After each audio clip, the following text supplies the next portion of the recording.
चरित्रहीन स्त्रियों की 4 बातें यदि आपने ठीक से समझ ली तो आप कभी धोखा नहीं खाएंगे। वे 4 बातें कौन सी हैं, आइए समझते हैं इस कहानी के माध्यम से। जय श्री कृष्ण प्रिय दर्शक बंधुओं, एक बार पुनः स्वागत है आप सभी दर्शक बंधुओं का आपके अपने चैनल दर्पण ज्ञान गागर यूट्यूब चैनल में। प्रिय मित्रों, किसी नगर में 3 मित्र रहते थे। उनमें एक राजा का बेटा था और एक साहूकार का और एक मंत्री का। तीनों में बहुत ही गहरी दोस्ती थी। एक दूसरे के बिना वे ना तो भोजन करते थे और ना कहीं आते जाते थे। और बिल्कुल सत्य बात है मित्रों, मित्रता हो तो ऐसी हो कि यदि मित्र विपत्ति में पड़ जाए तो दूसरा मित्र मुसीबत में पड़कर भी मित्र को विपत्ति से निकालने का कार्य करे। केवल स्वार्थ की यारी नहीं होनी चाहिए। स्वार्थ की मित्रता तो धूर्त, लालची और मतलबी लोग करते हैं। प्रिय दर्शक बंधुओं, एक दिन साहूकार का बेटा अपनी पत्नी को बुलाने अपनी ससुराल गया और उसके दोनों मित्र भी उसके साथ गए। दोनों मित्रों के मुख से ये बात सुनने के बाद उसे बहुत ही प्रसन्नता हुई कि अरे वाह, मेरे दोनों मित्र भी मेरे साथ मेरी ससुराल जाएंगे। तभी प्रिय दर्शक बंधुओं, तीनों मित्र हंसी खुशी से साहूकार के बेटे की ससुराल पहुंच जाते हैं और ससुराल में पहुंचकर उनके ससुराल वालों ने उन तीनों मित्रों की बड़ी ही आव भगत की, अर्थात बहुत ही स्वागत सत्कार किया। उसके बाद साहूकार का बेटा तो वहीं रुक गया। राजा और मंत्री का बेटा शहर में घूमने के लिए चले गए। प्रिय मित्रों, घूमते घूमते उन्होंने देखा कि एक बहुत सुंदर वेश्या सज धजकर अपने दरवाजे पर बैठी हुई है। उस वेश्या को देखकर राजा का बेटा कहने लगा कि हे मित्र, तुम और कहीं ठहर जाना, आज की रात तो मैं इस वेश्या के साथ बिताऊंगा। तभी वह मंत्री का बेटा बोला, कोई बात नहीं मित्र, आपकी प्रसन्नता में ही मेरी प्रसन्नता है। इतना कहने के बाद वो राजा का बेटा मंत्री के बेटे को छोड़कर वेश्या के पास ठहरने को चला गया और वह मंत्री का बेटा बाहर खड़ा रह गया। राजकुमार को वेश्या के घर में जाते हुए देख उसी गली में एक बुढ़िया रोने लगी। तभी उस मंत्री के बेटे ने पूछा कि हे बूढ़ी माँ, तुम इस प्रकार क्यों रो रही हो? तुम्हें क्या कष्ट है? तुम्हें किसी ने सताया है या किसी ने आपका धन चुरा लिया है? तभी वह बुढ़िया बोली, नहीं बेटा, मुझे किसी प्रकार का कोई भी दुख नहीं है और ना ही मेरा किसी ने धन चुराया है। मैं तो ये सोचकर रोने लगी कि अभी अभी तुम्हारे साथ वाला नौजवान युवक उस वेश्या से मिलने गया है, वो अब जीवित वापस नहीं आएगा।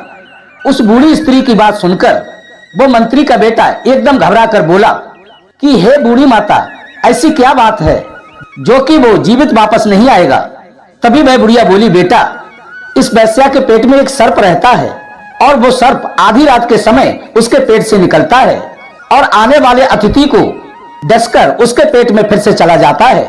आए दिन यहाँ कोई ना कोई मौत होती ही रहती है। जो भी उस वेश्या से मिलने के लिए जाता है वो लौटकर जीवित वापस नहीं आता।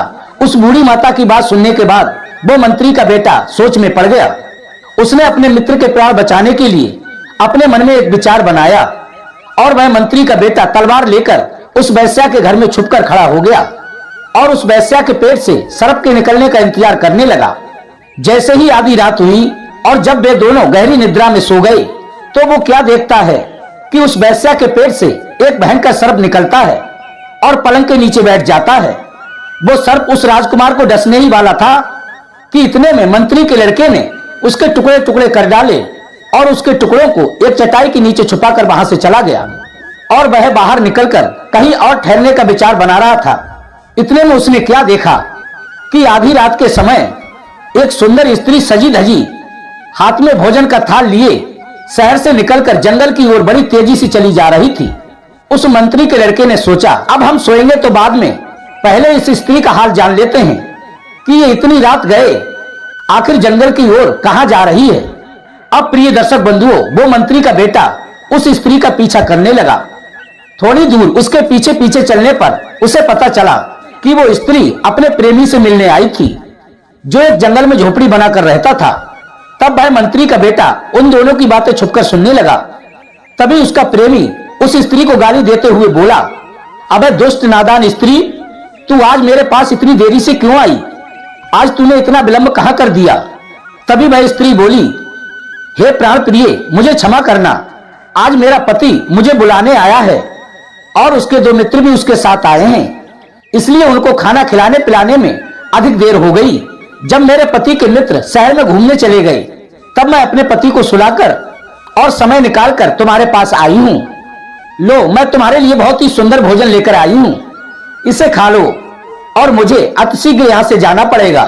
मैं तो सिर्फ आपको ये बताने आई थी कि कल मैं अपनी ससुराल चली जाऊंगी। अब हमारा तुम्हारा मिलना तभी हो पाएगा जब मैं अपनी ससुराल से वापस आऊंगी।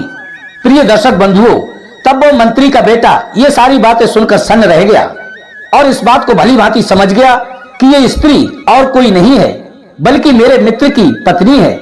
अब तो वो उन दोनों की बातें बड़े ही ध्यान से सुनने लगा। प्रिय मित्रों, अपनी प्रेमिका के मुख से ये बात सुनने के बाद उसके मित्र को बहुत ही तेज क्रोध आ गया और उससे चीखता हुआ बोला कि हे मूर्ख स्त्री, तू ये क्या कह रही है। तभी उस स्त्री के प्रेमी को बहुत ही क्रोध आ जाता है और उससे कहने लगता है कि हे नादान स्त्री, तू ये क्या कह रही है। तुझे मालूम भी है, तूने तो मेरे साथ जन्म जन्मांतर तक साथ निभाने की कसमें खाई थी। क्या वो सारी कसमें झूठी थी।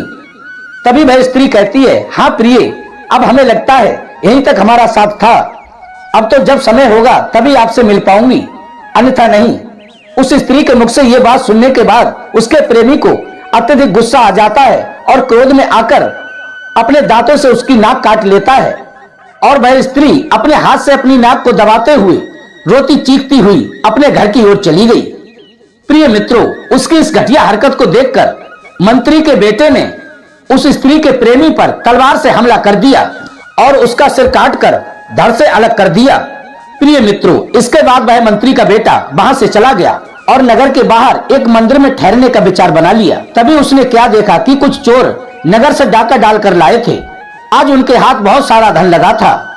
वो मंदिर में इसलिए आए थे कि जब वे चोरी करने गए थे तो मंदिर में ये मन्नत मांग कर गए थे कि आज हमें यदि बहुत सारा धन मिल गया तो हम सभी देवी के मंदिर में राजा की बेटी की बलि चढ़ाएंगे। उनके हाथ बहुत सारा धन तो लग गया, पर शर्त के अनुसार वे राजा की बेटी को भी पलिंग सहित उठा लाए। और जब वे मंदिर में बलि देने को गए और वे चोर राजा की बेटी की बलि चढ़ाने वाले ही थे कि इतने में उस मंत्री के बेटे ने, जो कि मंदिर में ठहरने को आया था, अपनी तलवार से उन चारों के सिर काट दिए और राजा की बेटी को जगा कर बोला कि हे बहन, ये दुष्ट चोर तुम्हारी बलि चढ़ाने वाले थे। मैंने इन चारों को मारकर तुम्हारी जान की रक्षा की है। अब तुम अपने घर वापस जा सकती हो। मंत्री के बेटे की बहादुरी देख करके वो राजा की बेटी बोली, मैं तुम्हारी इस वीरता से बहुत प्रसन्न हूँ और तुमने मेरी जान बचाकर मुझ पर बहुत बड़ा एहसान किया है। अब एक एहसान मेरे ऊपर और कर दो। जैसे आपने मेरी जान बचाई है वैसे ही आप मुझे मेरे महल में छोड़ दो। तभी उस मंत्री के बेटे ने अपने मन में सोचा कि चलो इसे इसके महल में छोड़ देते हैं, अन्यथा ये स्त्री रात्रि में कहाँ जाएगी। यही सोचकर वो राजकुमारी को उसके महल में छोड़ने चला गया और जिस तरह चोरों ने उसका अपहरण किया था उसी प्रकार महल से पीछे लटकी हुई सीढ़ी के द्वारा वो राजकुमार को उसके महल में ले गया। महल में पहुंचकर उस राजकुमारी की मंत्री के बेटे को देखकर नीयत खराब हो गई और उसके मन में गंदे विचार आने लगे और वो उसके गले में हाथ डालकर अपनी ओर आकर्षित करने लगी। तभी वह मंत्री का बेटा बोला कि हे बहन, ये अनुचित व्यवहार मेरे साथ क्यों कर रही हो और मुझे इन ललचाई नजरों से क्यों देख रही हो। मैं तुम्हें अपनी सातों इंद्रियों से अपनी बहन मान चुका हूँ। क्यों स्वयं नरक में पड़ना चाहती हो और मुझे भी नरक का भागी बनाना चाहती हो। प्रिय दर्शक बंधुओं, उस राजकुमारी के बार बार कहने पर भी वो मंत्री का बेटा उसके झांसे में नहीं आया और जिस प्रकार अंदर घुसा था उसी प्रकार बाहर निकलकर अपने रास्ते पर जाने लगा। तो क्रोध में आकर उस राजकुमारी ने जोर जोर से चिल्लाना शुरू कर दिया और शोर सुनकर सिपाहियों ने उस मंत्री के बेटे को पकड़कर जेल में डाल दिया और सवेरा होने पर राजा के सामने पेश करने का इंतजार करने लगे। बेचारा मंत्री का बेटा निर्दोष होते हुए भी उस राजकुमारी ने उसे दोषी बना दिया। और उधर साहूकार के बेटे की स्त्री जब अपनी कटी नाक लेकर के घर पहुंची तो अपने दोष को छुपाने के लिए तो जोर जोर से चिल्लाकर उसने अपने सारे घर वाले इकट्ठे कर लिए और कहने लगी कि मेरे पति ने मेरी नाक काट दी और सारा दोष अपने पति पर मर दिया। और उस लड़की के घर वालों ने अपने दामाद को सिपाहियों के हवाले कर दिया। प्रिय दर्शक बंधुओं, और उधर वैश्या के पेट से निकलने वाले सर्प को मारने के कारण वो वैश्या भी मर गई। और जब राजा का बेटा सुबह उठा तो उसने देखा कि वैश्या तो मरी पड़ी है। और तभी वैश्या के घर वाले आ गए तो उस वैश्या के घर वालों ने सोचा कि इस युवक ने ही इसको मार दिया है। यही सोचकर वे राजा के सिपाहियों को बुला लाए और उसे पकड़वा दिया। प्रिय दर्शक बंधुओं, इस प्रकार वो तीनों मित्र राजा के सिपाहियों द्वारा पकड़े गए और सिपाही लोग हथकड़ी जंजीर डालकर जब सुबह राजा के दरबार में ले गए तो वे तीनों मित्र एक दूसरे को देखकर बड़े ही हैरान थे कि एक ही दिन तीनों की तीनों मित्र अपराधी बनकर राजा के दरबार में खड़े हैं और अपने मन में सोचने लगे, ये तो बड़े अचरज की बात है। इधर प्रिय मित्रों, सबसे पहले राजा ने उस साहूकार के बेटे से पूछा, क्यों रे नादान ना समझ, तूने अपनी स्त्री की नाक क्यों काटी? अब प्रिय मित्रों, उसे कुछ पता हो तो वो बताए। वो बेचारा कुछ भी जवाब ना देकर चुपचाप शांत खड़ा रह गया। वो अपनी सफाई में भी कुछ भी नहीं बोल सका। उसके बाद राजा ने राजकुमार से पूछा कि तूने वैश्या को क्यों मारा? लेकिन वो राजकुमार भी कुछ भी नहीं बता सका और चुपचाप खड़ा रहा। अब प्रिय मित्रों, राजा ने उस मंत्री के बेटे से पूछा कि क्यों रे अधर्मी, तू मेरे बेटे के शयन कक्ष में क्या चुराने गया था? राजा के पूछने पर मंत्री के बेटे ने बताया कि महाराज, हम तीनों नौजवान बहुत ही घनिष्ठ मित्र हैं और सहयोग की बात देखो, आज हम तीनों अपराधी के रूप में आपके दरबार में खड़े हैं। आप एक राजा हैं और राजा का धर्म है कि वो दोनों पक्षों को सुने और जो वास्तविक अपराधी हो उसे दंडित करे। दरअसल महाराज, कहानी ये है, हम दोनों अपने तीसरे मित्र की ससुराल उसकी पत्नी को बुलाने आए थे और संध्या के समय भोजन करने के बाद मैं और अपने राजकुमार दोस्त के साथ शहर में घूमने के लिए चले गए। थोड़ी दूर चलने के बाद हम दोनों को एक वैश्या दिखाई दी। तभी मेरे मित्र ने कहा कि हे मित्र, मैं इस वैश्या से मिलकर आता हूँ, और मैं उससे मिलने उसके घर में चला गया। उसी गली में रहने वाली तभी उस बूढ़ी माता ने मुझे बताया कि उस वैश्या के पेट में एक सर्प रहता है और रात में आए हुए अतिथि को डसकर उसकी जान ले लेता है। मैं अपने मित्र के प्राण बचाने के लिए उसके घर में छुपकर बैठ गया और सांप का निकलने का इंतजार करने लगा। और जब आधी रात्रि के समय मेरा मित्र और वैश्या सो गई तो बूढ़ी माँ की बात बिल्कुल सही निकली। उस वैश्या के पेट से एक जहरीला सर्प निकला और वह मेरे मित्र को डसने ही वाला था, परंतु मैंने उस सर्प को तलवार से काटकर उसके 3 टुकड़े कर दिए और उसके घर में चटाई के नीचे छुपा दिया और उसी सर्प को मारने के कारण उस वैश्या की मृत्यु हो गई। इसमें मेरे मित्र का कोई भी दोष नहीं है। यदि आपको विश्वास ना हो तो वैश्या के घर सिपाही भेजकर इसकी जांच करवा लीजिए। प्रिय दर्शक बंधुओं, तभी राजा ने अपने सिपाहियों को बुलाया और जांच करने के लिए वैश्या के घर भेज दिया और सिपाहियों को भेजकर इस बात का पता करवाया तो वास्तव में चटाई के नीचे तलवार से कटा हुआ सांप रखा हुआ था और राजा ने उस राजा के बेटे को निर्दोष समझकर उसे छोड़ दिया। तभी वह मंत्री का बेटा बोला, हे महाराज, उस सर्प को मारने के बाद जब मैं नगर से बाहर पहुंचा तो मैंने देखा कि एक सुंदर युवती हाथ में भोजन का थाल सजाए हुए आधी रात के समय जंगल की ओर जा रही है, तो मैं भी उसके पीछे पीछे लग गया। वो स्त्री एक झोपड़ी में रहने वाले अपने प्रेमी के पास पहुंची। देरी से उसके पास पहुंचने के कारण गुस्से में आकर उसके प्रेमी ने उसकी नाक काट ली। तभी वह युवती रोती चिल्लाती हुई अपने घर वापस लौट गई और मैंने उसी क्षण उस फकीर का सिर काट दिया और घर जाकर उस स्त्री ने नाक कटने का इल्जाम अपने पति पर लगा दिया ताकि घर वाले उसके चरित्र पर संदेह ना करें, और उसके घर वालों ने सिपाहियों को बुलाकर उसको पकड़वा दिया। आपके सिपाही गए और उसके पति को पकड़ लाए। वो व्यक्ति कोई और नहीं है बल्कि मेरा मित्र है, जो अपनी दुष्ट पत्नी के कारण आज आपके समक्ष एक अपराधी के रूप में खड़ा है। यदि आपको विश्वास ना हो तो उसके प्रेमी की झोपड़ी में जाकर देख लो। उसका कटा हुआ सिर और उसके मुख में उस चरित्रहीन स्त्री की कटी हुई नाक अब भी मौजूद मिलेगी। तभी राजा ने अपने सिपाही भेजकर इस बात का भी पता लगवाया तो बात बिल्कुल सत्य निकली। अब तो राजा ने साहूकार के बेटे को भी निर्दोष समझकर छोड़ दिया। तभी वह मंत्री का बेटा बोला, अब महाराज, मेरी भी कहानी सुनो। मैं जब उस स्त्री के प्रेमी को मारकर लौट रहा था तो मुझे एक मंदिर के पास कुछ चोर दिखाई दिए जो आपकी बेटी का अपहरण करके उसकी बलि चढ़ाने के लिए मंदिर में ले जा रहे थे।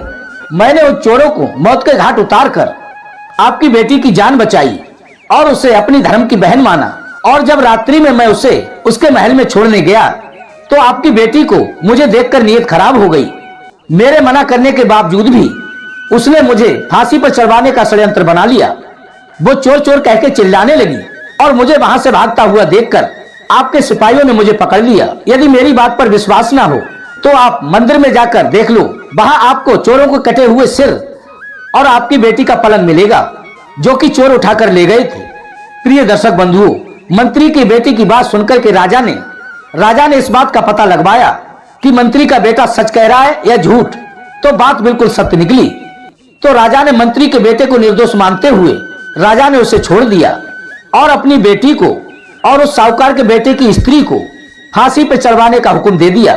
प्रिय दर्शक बंधुओं, हमारी इस कहानी का उद्देश्य किसी भी स्त्री जाति को अपमानित करना नहीं है, बल्कि यह समझाना है कि दुष्ट स्त्रियां जो कि चरित्रहीन होती हैं, जो समय आने पर इतनी कठोर भी हो जाती हैं कि अपना स्वयं का पाप छुपाने के लिए, अपनी बात ना मानने वाले के लिए मौत के मुंह में ढकेल देती हैं, चाहे उनका पति हो, भाई हो या पुत्र।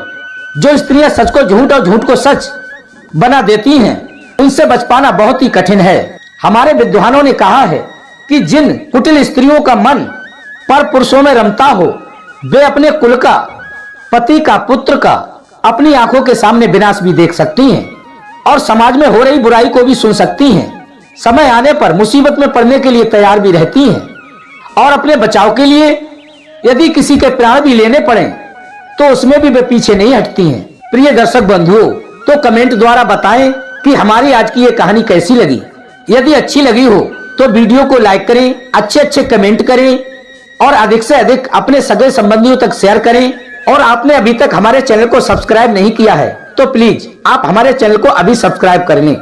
फिर मिलेंगे इसी प्रकार की एक नई ज्ञानवर्धक चर्चा के साथ। इसी के साथ प्रिय दर्शक बंधुओं, राधे राधे, जय श्री कृष्णा।